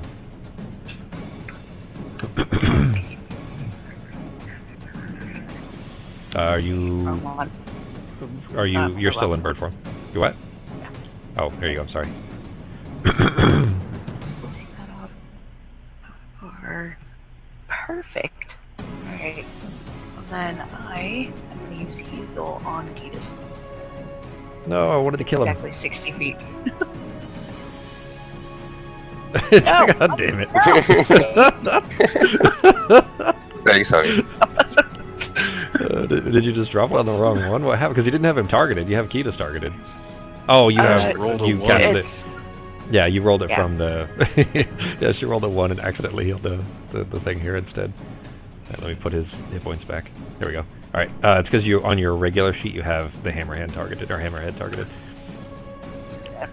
All right, that puts him down to 37. So there we go. I applied it for you. Thanks, baby. Alright. Thank you, baby. Any bonus actions I don't think I have any bonus actions I can use. that aren't Well, with material components? Yeah, so. All right.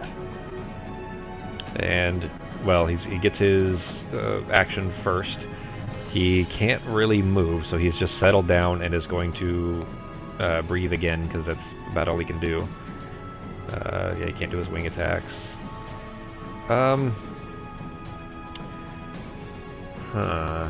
There is something he can do. He is going to... you see the head kind of slowly swing in the bird's direction, and is going to make a sound in that direction, and vines snap up out of the island that the giant eagle is floating over, and okay, I just cast it on himself on accident. Make a strength save on you. You have to use the bird one, so use your wild shape one and make a strength save. Actually, I didn't change what the saves were, so I think they're your own. Yeah, they are.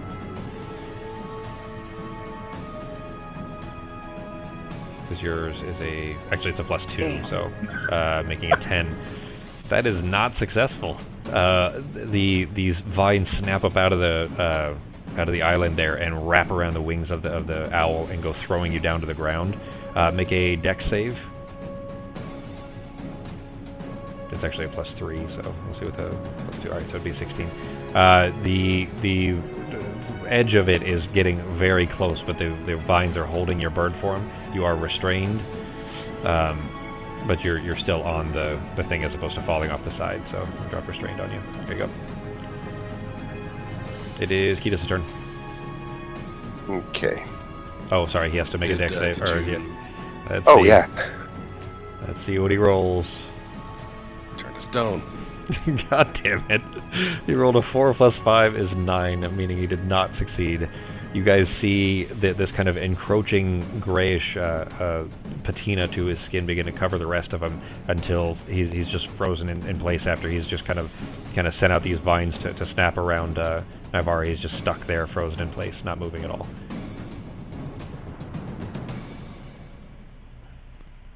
Oh, and my window for Flesh to Stone's gone. Oops. Alright, what are you doing? Is he technically dead, or do we have to finish him off? No, he's still alive in there. He's just Okay. Not able to really do much of anything anymore. All right. If only someone could fly behind him, turn to a gorilla, and push him off. Let's see. The effects now: creature restrained, con saving throw at the end of each turns. If it fails 3 times, which it did, it got 3 fails in a row, no successes. It is turned to stone and subjected to the petrified condition for the duration. Successes don't need to be consecutive. If the creature is physically broken while petrified, it suffers a similar deformities if it reverts to its original state. If you maintain your concentration on the spell for the entire possible duration, it's turned to stone until the effect is removed. Alright, so it is petrified. Let me... Sako, go ahead and grab the petrified one and drop it on him and take the restrained one off. Okay, give me a sec.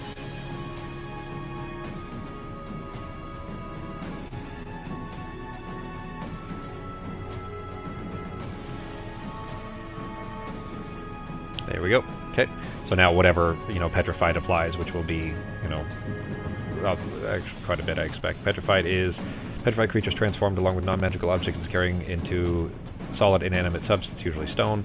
Its weight is increased by a factor of 10 and it ceases aging. It's incapacitated, can't move or speak, unaware of surroundings. Attack rolls have advantage, automatically fails strength and dex saves, has resistance to all damage, is immune to poison and disease, although poison and disease is already in system, it's not neutralized. So, there you go. So, I mean, you don't necessarily need to do anything, you could just leave him. It's up to you what you want to do. We just drop the mic and walk away right now. I'm leaving there forever. Works for me. So you're gonna leave him like he is?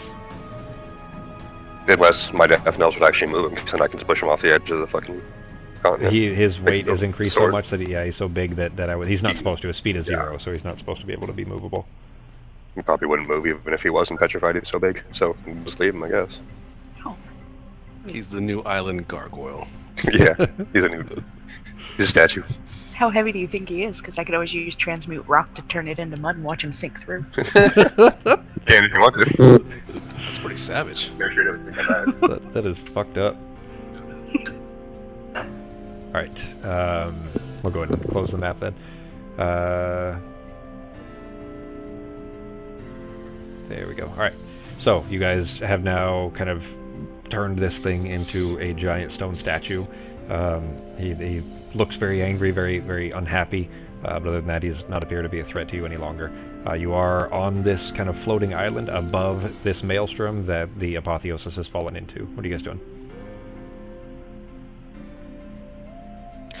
Alright.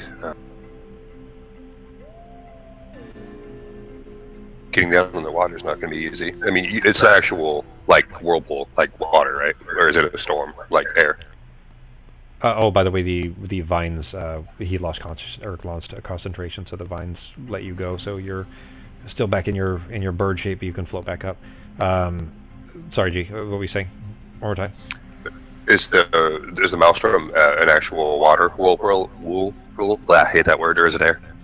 It sounds like it. It sounds like it from above, and it looks like it's in the middle of a big inland sea. So it looks and sounds like water, yes.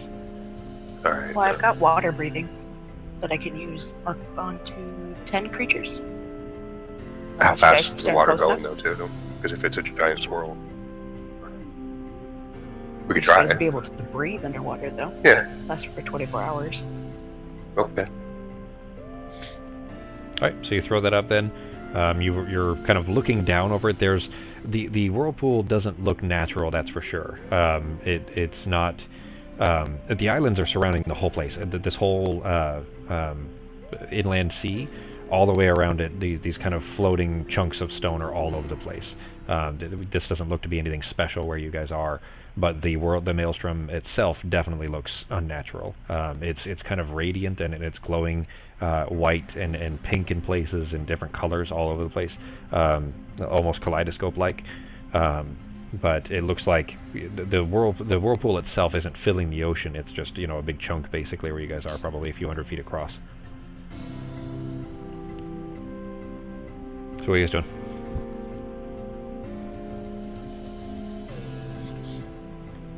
Go down and That will take look a around and risk. see if we can. You still have Featherfall on you as well, by the way. Okay. Yeah, give it a Pop. shot. Do a slow dive. Okay, so you jump off the side then, kind of aiming yourselves down towards this this whirlpool below, and it takes you, because you're falling so slow, like you pull out some cards and you guys play a little poker. You have to be telling the truth. Obviously, if you're lying about what you're holding, it wouldn't do you much good. But from a distance, you're kind of yelling back and forth to each other because it takes you so long to fall this extra distance down, this couple hundred feet, until you get there. But as soon as you kind of crest the spot where the water would be, where the water level is supposed to be, but you're kind of surrounded by this whirl of it, there's a very strange, like skin tingling feeling. It's something Peter recognizes immediately. Of course, it is a very strong arcane source of power somewhere through this, making your skin feel almost electrified. You sink down through this kind of incandescent maelstrom of what feels like water, but then you're falling again, just through open air, and it's dark and it's warm, but this is not water that you've fallen through. It was water for a few feet, but as soon as you've kind of passed that point of it, you're not in water anymore, and you're just falling, like free falling again, and something has stripped off the enchantment that you had of the free fall, and you're just rocketing straight towards the ground here very fast. And you look up and see the whirlpool above is still there and swirling, and you look down of water, and you look down and see rocks and dirt that are kind of hurtling up towards you rapidly, and then with a painful crash you all hit the ground. Not enough to hurt that badly, but certainly enough to bruise you up pretty badly. You look around and it's like you're kind of beginning to right yourself a little bit. The place down here is lit in bright oranges, and kind of a dim, dull glow around everywhere. And crowds of these small, sturdy humanoids all come rushing over, surrounding you. Many of them reaching out to help you. They kind of help lift you up, and they start kind of helping bandage wounds and things like that. And you're surprised to realize that they're mumbling to you, but their speaking is a little bit wrong. But they're speaking English to you, all of them. Well, I mean, I say English, but of course, don't worry about it. It's actually English in this case. It won't matter for right now. But anyways, they're mumbling it like their mouths weren't made to speak this. They're very small, very smooth features, like carved from stone almost. I mean, they're definitely flesh, but they look, very, very different, certainly. But maybe their mouths weren't, designed to be able to speak a language like this. But all of them are extremely helpful, and they're trying to, help you guys up and bandage you up. They tell you that this world is called Legato, and they're, trying to help you guys out. What are you guys doing? If we look up, can we still see the maelstrom up ahead? I mean, Yep. above us. You look up, and it's like you're looking through a glass pane, and there's water above, and you're seeing the maelstrom above that. I'll ask him if any of them have ever been up above the little storm up there and seen the little floating rocks and stuff up there, if they know about it. That's where it came from. All of they're very, very short. They're only a little over 2 feet tall. They're looking up, and like you can see that that's very hard for them to do. They don't have much in the way of a neck, so they almost have to like kind of lean back and hold on to a friend and lean over to the side and lean back a little bit to turn their head to be able to look up. And they look puzzled, like why would we go? I don't understand. Like they don't really. It seems so strange to them why would you choose to go up there? Like that looks scary. Why would you want to go there? But Alright. basically, Well, no, they've never gone up there. Okay, I'll just thank him for helping us then. Stand up. That's all.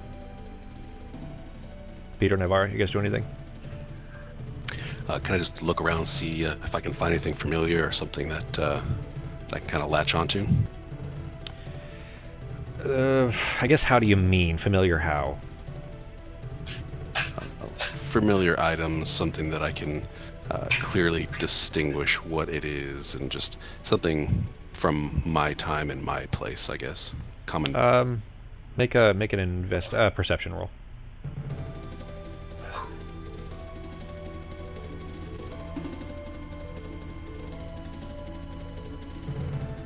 The architecture in here is not all that alien. I mean, it's still very different, certainly, but I mean, you still see kind of edifices carved into the rock wall. You're basically inside of, you're under the crust of the planet.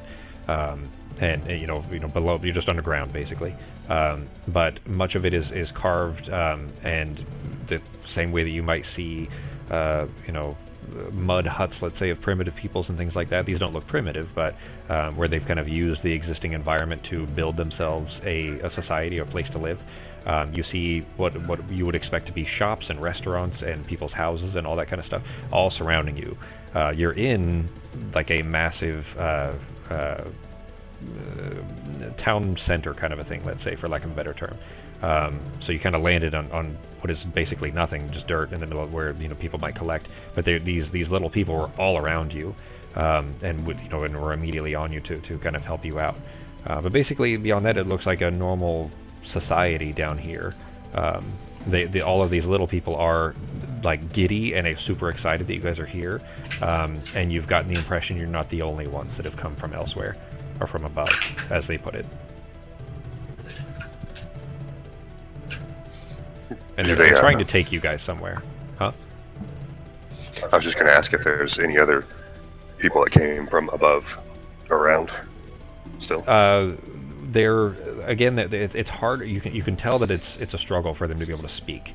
So like they try to mime things instead of speaking when it's avoidable, and they basically all nod very very rapidly, and they're kind of reaching up, and they can't quite reach your hands, even though if your hands are at your side, them reaching up is not quite high enough to be able to get all the way to your hand, because their arms don't come up very far past the shoulders. Like their arms don't go that way. So they're kind of reaching up, trying to basically grab your hand, but they're just holding their hand up basically, while you're kind of, even if you were reaching for it, wouldn't be able to reach unless you lean down. But they're kind of like trying to get you to come with them, like they're trying to get you to take you somewhere. Guys want to go? Yeah, they seem like an organized society down here. Cool. Yeah, they seem very nice. Not a single bit of aggression or anything like that. They just seem very excited to see you. And they kind of take you through. You follow along up a long ways where you're going up this kind of long slope that's been carved out of the inside of this mountain, and they take you up to meet their chancellor, and she speaks a little bit easier, like maybe she's had more practice with this. She introduces herself as Marla, and she explains that another outsider from this world, as you had asked, had came before. Half a century ago, about 50 years ago, and his name was Dellen, and he brought with him the light of creation, and he kept it in a cave at the peak of the mountain near here. And over the course of this conversation with her, you learn that each of these kind of major kingdoms under the planet here, remember you saw that there were no signs of there weren't signs of civilization on the surface, but there were definitely people here. You knew that there was some intelligent species because of some of the edifices and things that were on the surface showed that they had been carved, and this is why. These people, maybe go on the surface sometimes, but generally don't live up there. Anyways, but the major kingdoms here have these massive conservatories where artists come to hone their craft, and these conservatories are extremely competitive. This is another world where there is not much military conflict to speak of. Everyone's just kind of always at their best, or in their best artistic field, to try to create these great works for their kingdoms. And these kingdoms and their other theocracies and other democracies and so on. All of these individual conservatories are all sort of encircling this gigantic undermountain complex where you guys came in. That's kind of at the center of their society. Oops, I meant to change that. So Chancellor Marla takes you to their conservatory called the Legato Conservatory. And it's just this big circular compound with dormitories and stacks of studios and performance halls, and this kind of open-air museum space. And it's actually way more sophisticated and better upkept than the rest of this place. Like where the most of this place down here, Peter, that you noticed is there's still rubble, for lack of a better term, kind of everywhere. Everywhere, even though the floors you're walking on are not dirty, but covered in small pebbles and stones and things like that. Stuff that has probably fallen from above, and just nobody ever bothered to clean it up or pick up things. But this place is clean. It's like the jewel in the crown of their society here. And as you approach the clearing at the end of this path, you hear a piano, or something that sounds very much like a piano. And as you turn the corner on this path, you see into this clearing. There's a crowd of people all sitting around these white wooden chairs. Oops. That are kind of squat and very close to the ground, of course. that they've kind of built in whatever kind of wood would grow down here. They're all wearing what look to be probably their best clothing, like the kind of stuff you might wear to an important event, like a black tie event, for these small peoples. And a young, looks to be very young because he's probably only little over a foot tall, very nervous looking of these creatures, is playing a remarkable piece on a piano that is just, similar size to him, of course, that you're not really sure how they kind of built, of course, but basically standing behind him is an older woman, and Chancellor Marla explains that that's his professor, and she's turning this sheet music for him. And you just all stand there and take in this music, and it's incredible. And behind the stage, he's playing music, and this that he's kind of playing this music into is the mouth of this enormous cave. And the music's just reverberating down the opening and all around the grooves of this little kind of valley that you guys are in, this little central area. And when the song is over, the audience sort of just roars in applause, and then Chancellor Marla does as well. And the student that's up on the stage and the professor she gives him a hug, and she kind of pats him on the shoulder, and they take up the sheet music off of the piano and roll it up and kind of seals it together. And the little kid, the one that's playing the piano, takes his composition, he bows one last time in front of the audience, and then he nervously walks towards the mouth of the cave and places the sheet music on a pedestal at the mouth of the cave. And there's just this kind of silence over the crowd right now, including the group that you and the people that are with you. Everyone just looks really, really nervous. Chancellor Marla right next to you can hear her saying under her breath, like, from way low below, she's, only 2 feet tall. She says, come on, it was good enough, come on. And there's this light that comes from the cavern. A flash of light that just consumes the pedestal with the sheet music on it, and this kind of dull roar that comes out of that cave. And when the light clears, the sheet music's gone, and so is the song. You can't remember it at all. You just heard it, and it was beautiful, and you heard it just a minute ago, but it is completely gone from your mind. What are you guys doing?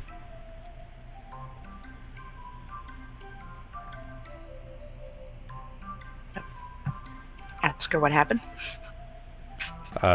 She, in that same kind of strange motion where she can't really look up at you, she kind of turns her head to the side a little bit and then looks up, and she kind of gives you like a her palm down, just kind of going down a little bit, kind of gesturing you to shh, kind of a gesture.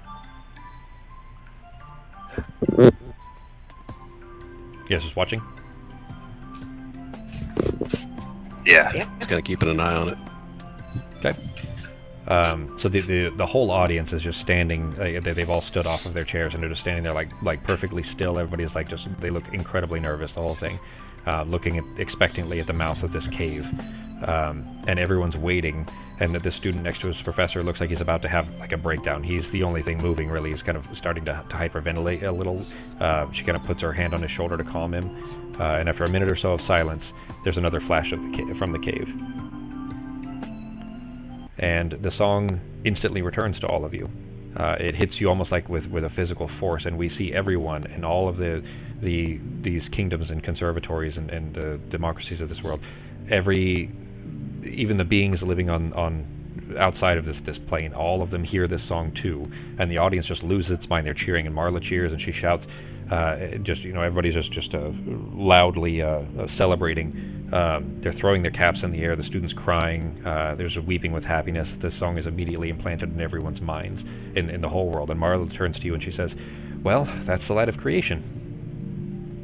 And you guys, looking at the mouth of the cave, that cavern there, where the sheet music had disappeared from, floating in that cavern is a jellyfish-like creature with galaxies swirling in its head.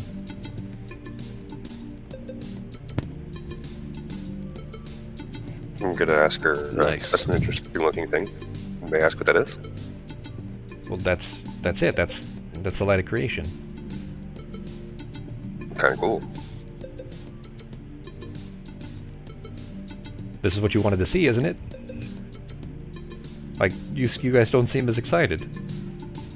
Do you realize the gravity of what just happened? We actually don't. We're still new here, so please forgive our naivete. So, I guess we need a bit of a history lesson then. So I thought you would, like, do you guys know Dellen? I mean, you came in the same way he did. We actually don't. Yeah.